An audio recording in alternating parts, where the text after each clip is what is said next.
we're going to look at texture. Texture is used by artists to show how something may look, feel, or to show what it is made of.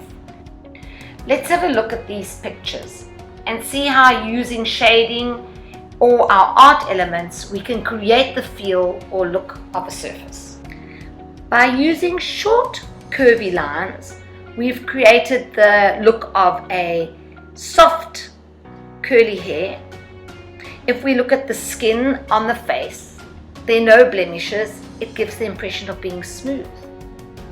However, look at the cat. The short, strong lines create the cat's fur and give a texture of also feeling soft. When we go to the tiles, the squares, if you have a look, there's a light shading in there. That's to give a sort of a smooth but not completely smooth texture. The walls, the dots on the walls create a little bit of a rough look and make us feel that if we ran our hand along the wall, we'd feel those prickles of a wall.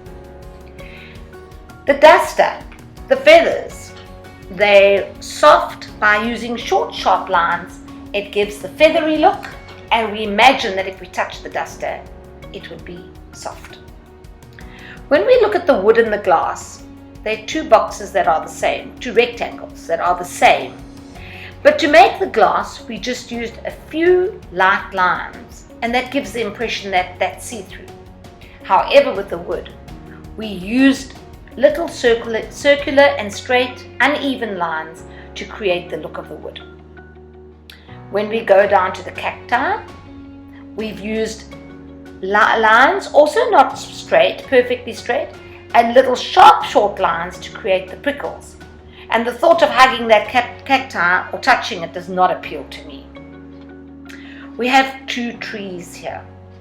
The top tree, we've used tiny little circles for leaves, and we've used the scribbling shading for the leaves on the second tree. Both give different looks and the feel of different textures. If we go to the fish, we've used the bump pattern that you did in grade 1 or 2, and that gives us the feel and the look of scales.